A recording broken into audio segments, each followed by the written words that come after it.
Bonjour et bienvenue sur ma chaîne. Aujourd'hui on va parler de Mora. Alors des couteaux que vous connaissez certainement. Celui-ci c'est le Black Survival.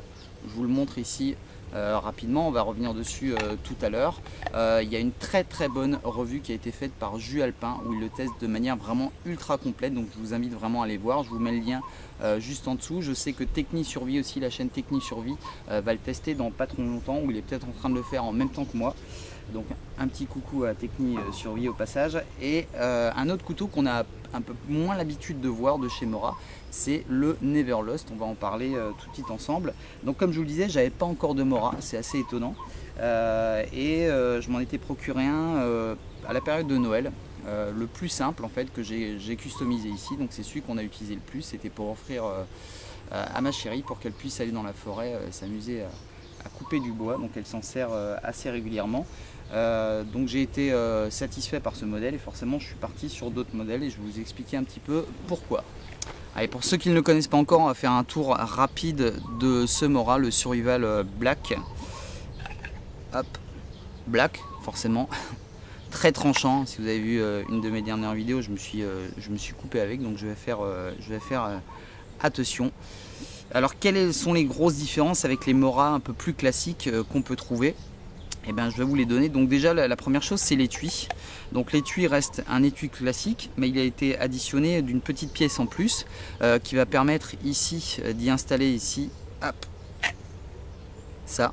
Cette pierre à feu qui va me permettre de faire des étincelles qui marchent vraiment bien, je l'ai vraiment testé. Le système est ultra bien fait parce qu'on ne peut vraiment pas la perdre. C'est inséré ici et là hop, il y a un petit clip ici, donc ça bouge absolument pas. Ici une pierre diamantée, donc on va dire que ça peut toujours servir. Elle est quand même assez abrasive, mais pourquoi pas, si en tout cas ça le mérite d'être là. Et le couteau qui a évidemment cette particularité qui moi m'intéressait fortement, c'est cette espèce de coating qu'il y a sur le couteau qui permet de protéger la lame contre la corrosion. Alors sur les tests de la vidéo dont je vous parlais de Jus Alpin, il a fait du bâtonnage etc. avec, ça a l'air de tenir extrêmement bien. Alors je ne sais pas si on va vraiment bien le voir à la caméra, si ça veut bien faire le point. On sent que c'est vraiment intégré à l'acier. Ce qui est même bizarre, c'est que la première fois que je l'ai eu en main, donc on me l'a offert à Noël, on a presque l'impression d'être en face d'une lame en céramique. Donc ça lui donne un côté presque fragile, ce qui est assez étonnant.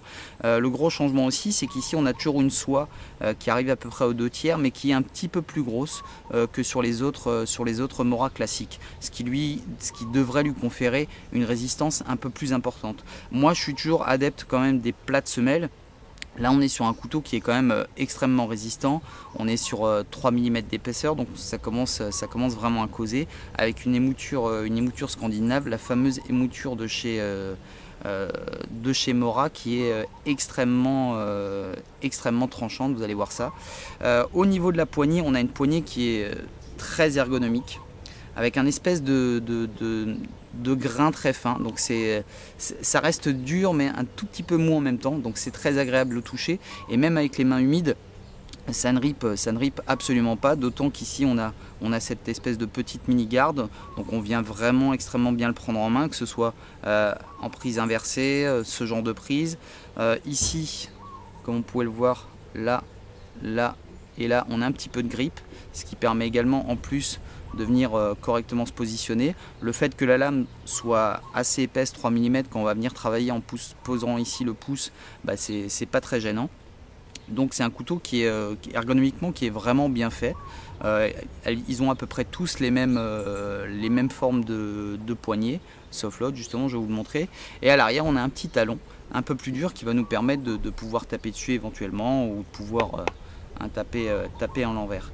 Donc extrêmement tranchant, je me suis déjà coupé, c'est simple, avec tous les Mora, je me suis coupé au moins une fois. Donc je sais pas si ça veut dire quelque chose, mais en tout cas c'est extrêmement tranchant. On va faire le test tout de suite ensemble. Ici, alors je sais qu'il existe, il me semble, deux systèmes chez Mora, un système à clip qui permet de ne pas enlever la ceinture.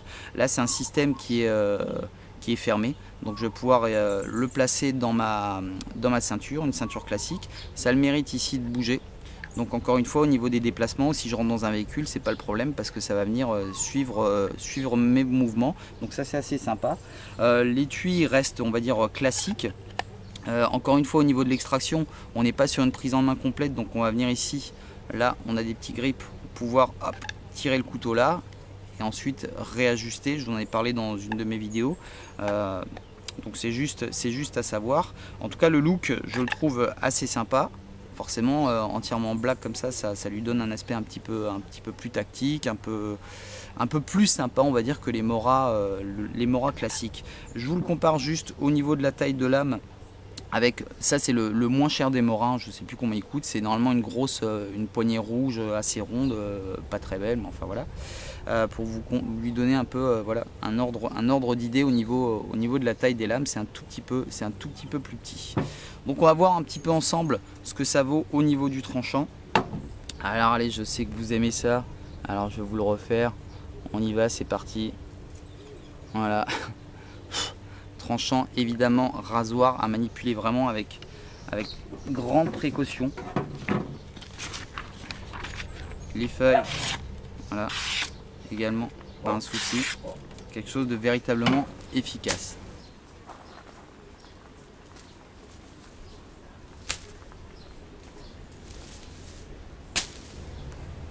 Je vous parlais des coupes à la volée, on va quand même en faire une ou deux.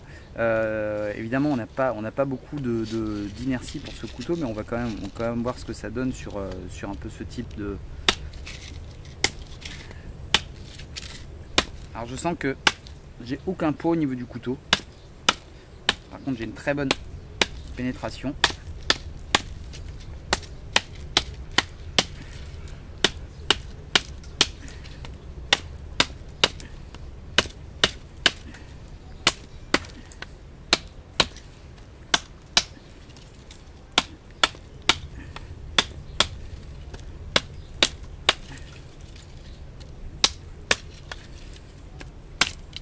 Voilà. On va pouvoir le faire, mais avec beaucoup moins de facilité qu'avec un couteau qui serait beaucoup plus lourd, comme le Tops Bob, où là je vais avoir vraiment une pénétration beaucoup plus importante. Là je sens que j'ai absolument aucun poids au niveau du couteau. Je vous parle juste un peu du bâtonnage à plat pour ce genre de modèle. Il y a juste une chose auquel il faut penser. Alors je ne vais pas forcément le faire, mais c'est juste pour vous montrer la manip. C'est qu'ici, sur ce type de lame qui est assez petite en fait, je me retrouve assez vite coincé. Surtout si je me retrouve ici dans cette position. C'est que là, évidemment, le couteau va s'enfoncer, mais pas énormément, parce que c'est pas une lame qui est très haute, et je vais vite souvent me coincer les doigts. Donc faut que j'arrive vraiment à me placer dans un endroit où je vais pouvoir travailler un petit peu différemment pour pas me coincer les doigts. Maintenant, c'est une lame qui n'est pas extrêmement grande, donc je vais prendre soin de ne pas prendre un bout de bois qui sera trop énorme, parce que je vais vite me retrouver un petit peu limité. On va quand même se faire un petit test de bâtonnage avec ça, juste histoire de voir. Les moutures, ce type des moutures permet d'assez facilement pénétrer le bois et d'écarter assez rapidement aussi les fibres du bois. Donc en plus là j'en ai choisi un avec un nœud au milieu, donc on va essayer vraiment de passer sur ce nœud. C'est parti. Voilà, sans souci, ça s'écarte comme vous voyez assez vite, donc il n'y a aucun souci à ce niveau là. On va reprendre encore. Alors là c'est un peu plus dur puisqu'il y a le nœud. Donc là je vais venir ici taper sur la poignée, assez proche quand même d'ici. Voilà. Là, je pars un peu de travers à cause du nœud. C'est voilà, mais ça passe sans souci. Le coating il a pris un peu mais à peine. Donc ça tient assez bien. Ce que je voulais dire aussi, c'est ce que j'ai oublié de vous dire tout à l'heure, c'est qu'ici les côtés sont assez saillants et ça va permettre de pouvoir assez facilement utiliser le Fire Stick. On va quand même devoir gratter peut-être un petit peu le coating pour que ça fonctionne, assez correctement. Moi je préfère prendre généralement soit les grattoirs qui sont livrés avec, soit généralement ce qui marche assez bien, c'est vous verrez, c'est aussi l'acier qu'on utilise qui fait qu'on arrive à à produire plus ou moins des étincelles. Et souvent la scie de ma petite scie pliante est hyper efficace pour ça. Les grandes coupes classiques, mais comme on aime bien, on va les faire sans aucun souci. Là je suis en bout du couteau. Je vous parlais de la prise en main dans certaines vidéos. Bah là par exemple sur ce genre de coupe, avec la position dans laquelle je me trouve, je le tiens vraiment avec très peu d'appui. Et c'est quand même assez agréable à utiliser, assez résistant. On sent qu'on a quand même quelque chose de très costaud en main. On va faire le petit test sur la ceinture de sécurité. Voilà, sans souci. Imaginez que ça tranche vraiment. Si vous avez jamais eu de Mora, vous pouvez pas comprendre. Mais c'est vraiment un couteau qui est extrêmement tranchant. Évidemment, nous, ce qui va nous intéresser, c'est le travail sur le bois. Encore une fois, sur la vidéo de Jus Alpin, vous verrez qu'il a vraiment tout testé. Alors, on va voir ici. Je vais même vous rapprocher un peu du travail que je suis en train de faire. Voilà.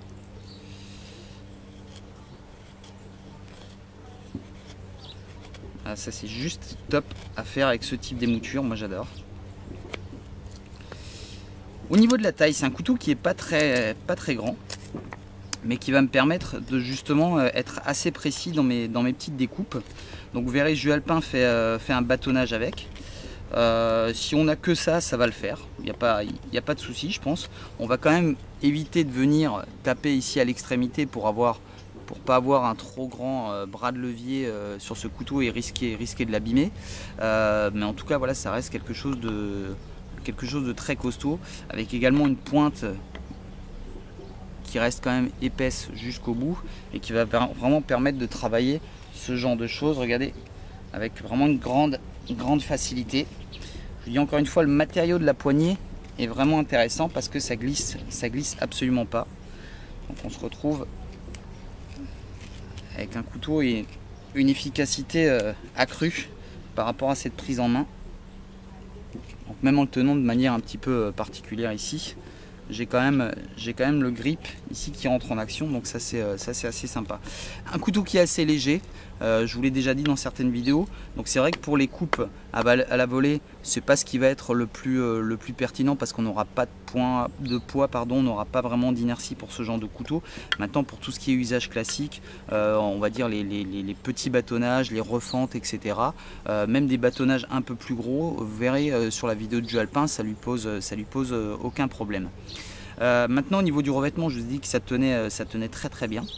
En tout cas de ce que j'ai vu, Évidemment quand je vais être obligé de le réaffûter, bah, je suppose que le coating va un petit peu partir. Ça c'est forcé.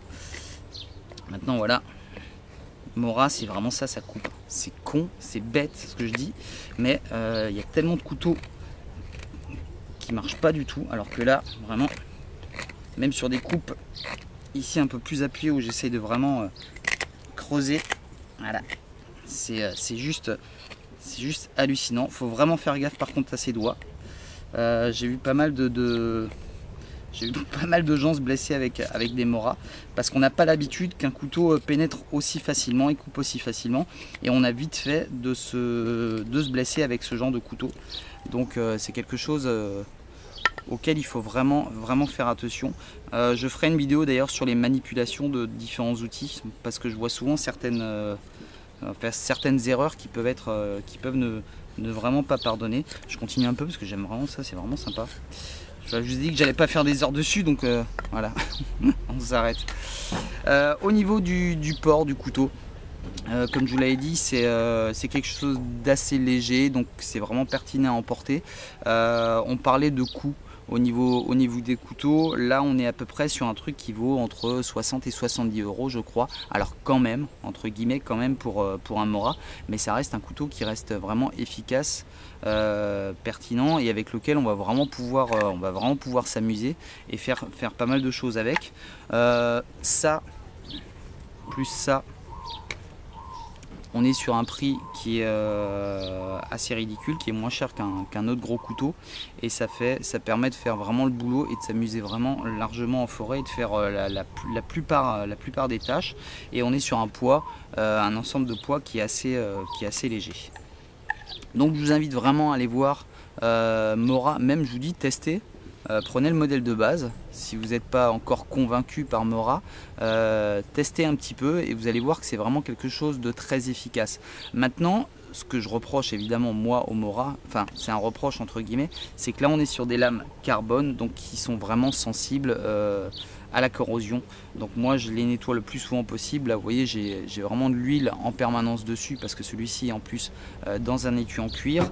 Là l'avantage de celui-là, et c'est pour ça évidemment que je l'ai choisi, c'est ce fameux coating qui va me permettre d'avoir un couteau qui va rester dans le même état. Moi c'est le gros défaut que j'ai sur mon Tops Bob, c'est que c'en est un qui est sans coating et qui est vraiment soumis à rude épreuve à chaque fois que je sors. Donc voilà, on va attendre la vidéo et l'avis de Techni Survie pour qu'il me dise un petit peu ce que lui en pense. Alors très honnêtement, je l'ai très peu utilisé encore pour l'instant en forêt. J'ai pas encore fait vraiment des tests. J'ai fait des tests dans le jardin, je me suis amusé avec, etc. Ça me convient parfaitement. On a une super prise en main, etc. Donc moi j'ai un avis qui est plus que positif sur ce type de couteau. Voilà, je vous dis à très bientôt pour encore des vidéos sur les Mora. Bye bye.